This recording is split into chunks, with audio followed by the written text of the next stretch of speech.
The final element we'll explore is the addition of footings.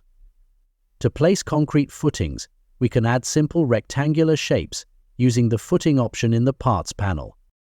Let's open Drawing 3_8, where we'll position 6 concrete footings at the base of the columns. Switch to the line model to view the line work more clearly. In the settings, navigate to Footings. Here, we'll use the default standards and codes, ASTM Concrete. Adjust the dimensions to 24 by 24 inches for square footings and set the depth to 36 inches.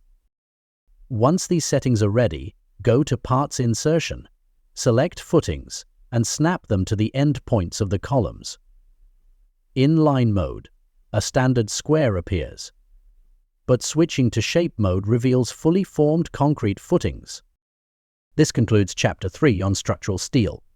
In this chapter, we covered how to create and edit structural steel components, along with ladders, railings, plates, and footings.